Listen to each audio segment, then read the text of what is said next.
Hello everyone, सबैजना सन्चै हुनुहुन्छ होला। म पनि एकदम आरामै छु। अनि कतिजनाको चाहिँ कलेज पनि लागिसक्यो होला होइन। आज चाहिँ मेरो फर्स्ट डे थियो अनि एकदम राम्रो भयो। फर्स्ट डे चाहिँ मैले धेरैजनासँग कम्युनिकेट पनि गरेँ अनि राम्रो भयो होइन। अनि लाइक काइन्ड अफ कुराहरू आइरहेको थियो कतिजनाबाट, त्यही स्कुल त्यही कलेज किन चुज गरेँ। म चाहिँ पाटन हाई स्कुल लेभलदेखि नै हो त्यहाँ चाहिँ। अनि कलेज चाहिँ मैले त्यहाँ जोइन गरेँ। कतिजनाको चाहिँ लाइक त्यस्तो ओपिनियन थियो। अनि अब आफू वाउ गाइज के स्वाट मैले फुल भेटेँ। माई गॉड मैले फुल पनि लगाएँ गाइज। अनि त्यही हो, कतिजनाको ओपिनियन चाहिँ त्यही किन चुज गर्नु पऱ्यो यताउता भन्ने टाइपको थियो। अनि मलाई ठिक लाग्यो, मैले चुज गरेँ। हाम्रो स्कुलबाट चाहिँ फेरि म एक्लै छु क्या त्यहाँनिर चाहिँ, लाइक हाम्रो स्कुलबाट चाहिँ। अनि अरू धेरैजना भेटेँ अनि मेरो चिन्ने साथीहरू पनि भेटेको थिएँ, तर उनीहरू चाहिँ अर्को फ्याकल्टीमा, म चाहिँ अर्को फ्याकल्टीमा भएँ कि। बिल्डिङ चाहिँ सेम पऱ्यो, अब पढाउनलाई रुम त छुट्यो हुने भइहाल्यो।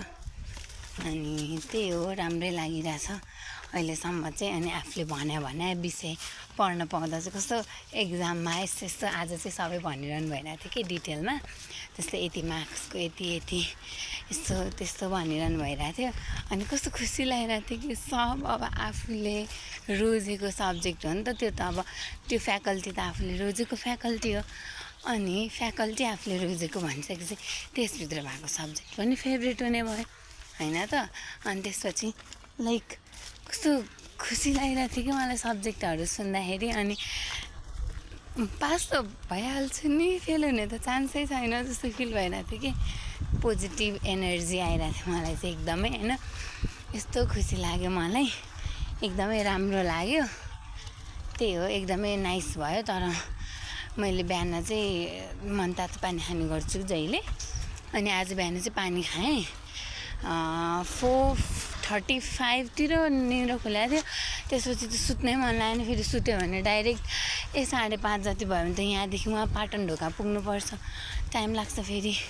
त्यही भएको भएर चाहिँ म सुतिनँ, उठेँ। त्यसपछि 35तिरै उठेँ म। अनि यताउता गर्दाखेरि अनि ठ्याक्क टाइम भयो।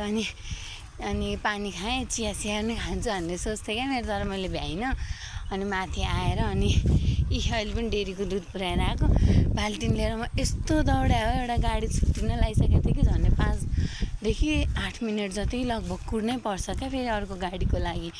त्यही भनेर म दौडिँदै गएँ। अनि आन्टी त्यहीँ हुनुहुन्थ्यो, गेट खोल्दै लाइक त्यो खोल्दै हुनुहुन्थ्यो कि उयोको के भन्छ अरे त्यसलाई, डेरीको त्यो खोल्दै हुनुहुन्थ्यो। मेरो पालि दौडेर गएँ अनि आन्टीको हातमा थमाइदिएँ। अनि त्यसपछि चाहिँ म मस्त गाडीमा चढेँ। अनि गाडीमा चढेर चाहिँ म गएँ होइन। अनि त्यही हो, सबै राम्रै भयो। जे होस् आफूले सोचेको जस्तो भयो। त्यहाँ पाइप छ कि, त्यहाँ कुकुर बाँधिरहेको छ। अनि म डराएको कि म यहीँबाट झर्थेँ होस् अब। अनि सबै राम्रो भयो। मलाई चाहिँ एकदमै खुसी लाग्यो। अनि आफ्नो लाइक आफूले लिएको निर्णयमा मलाई एकदम प्राउड पनि लाग्यो। अनि अब आज त फर्स्ट डे भयो, भोलि सेकेन्ड डे। अनि सोमबार चाहिँ क्याप्टेन पनि चुज गर्ने, क्लास क्याप्टेन। अनि सबै त्यो भन्नुभएको छ, इन्फर्मेसन दिइराख्नु भएको छ। सोमबारदेखि चाहिँ म लाइब्रेरी पनि जान्छु। लाइब्रेरीमा गएर म 2 वर्षमा साँच्चै म बुकहरू धेरै भ्याउँछु। मैले 2-3टा बुकहरू आज नि हेरेको थिएँ, तर आज म बुक लिन मात्रै गएको थिएँ। स्कुलबाट प्रोभाइड गर्ने बुक लिन गएको थिएँ। अनि लिएँ 3टा बुक चाहिँ हामीले स्कुलबाट पायौँ। अब अर्को 3टा सोसियोलोजी, साइकोलोजी र अप्सनल इङ्ग्लिस चाहिँ हामीले अझै किन्नु बाँकी छ। 3टा चाहिँ, एउटा चाहिँ कम्पलसरी इङ्ग्लिस छ, एउटा कम्पलसरी नेपाली छ। अनि मेजरमा चाहिँ लाइक चुज गर्नुपर्ने सब्जेक्टमा चाहिँ 2टा थियो, मेजर इङ्ग्लिस र मेजर नेपाली। अनि मैले चाहिँ इङ्ग्लिस लिएँ, धेरैजनाले इङ्ग्लिस लिनुभएको थियो। अनि जसले अब भनौँ न सरकारी नै पढ्नुभयो अथवा नेपाली नै सजिलो लाग्छ उहाँहरूले नेपाली लिनुभएको थियो। अनि मलाई चाहिँ नेपाली पनि ठिकै इङ्ग्लिस पनि ठिकै दुइटामा मेरो राम्रो मार्क त आएको छैन होइन नेपाली भनेर त्यस्तो नेपालीमा पर्फेक्ट पनि होइन इङ्ग्लिस भनेर त्यस्तो वाउ टाइपको मार्क्स आउने नै होइन एभरेज नै हो क्या मेरो अनि मैले त्यही भने सरले त्यही टिप्नुभयो अनि म भनेरै सक्दिनँ क्या यति धेरै मेमोरी भयो आज फर्स्ट डेमै अनि हामी लाइब्रेरीबाट तल झऱ्यौँ दुईजना चिनेको थियो उनीहरू चाहिँ बिजनेस म्यानेजमेन्टमा जानुभएको छ त्यो फिल्डमा हुनुहुन्छ अनि उहाँहरू आउनुभयो उहाँहरूले बुक लिइसक्नु भएको रहेछ अनि त्यसपछि म पनि बुक लिन गएँ खाजा खान तल झरेको तल घन्टी लाग्दिएर फेरि फर्केको हामी खाजा खान पाएन अनि एकदम एनर्जी लो भइरहेको थियो अनि अहिले नुहाइधुवाइ गरेर चाहिँ एकदम म अलि फ्रेस भएँ अनि मैले त्यही भएर चाहिँ तपाईँहरूलाई भने आजको मेरो दिन कस्तो भयो भनेर भिडियो एकदम लामो भइसक्यो तर पनि एउटा कुरा होइन लाइक म बसमा आएँ होइन मलाई आज यति बिधि विकनेस फिल भइरहेको थियो नि म भन्न सक्दिनँ क्या किनकि मैले बिहान पानी मात्रै खाएर गएको अनि वहाँ गएर पनि केही खान पाएन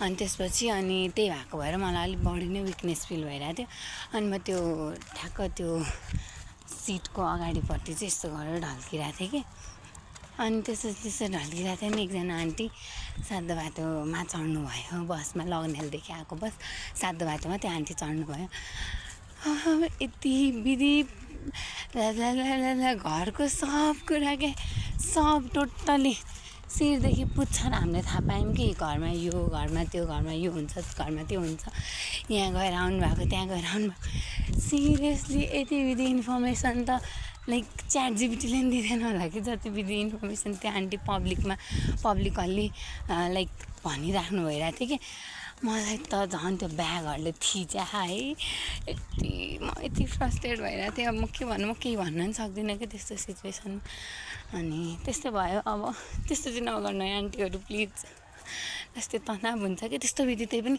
घरको त्यस्तो विधि पर्सनल कुराहरू पनि पब्लिकमा त्यसरी सेयर गर्नु पनि हुँदैन हौ पछि केही भइहाल्यो भने तपाईँ कसलाई जिम्मा दिनुहुन्छ भन्नुहोस् त ल आजको लागि चाहिँ यति नै अब डे 2 मा चाहिँ म फोन लिएर जानु सक्छु अनि त्यसपछि भेटौँला त्यो भिडियो धेरै लामो भयो यहाँसम्म हेर्नु भएको रहेछ भने चाहिँ लाइक कमेन्ट गर्नुहोला।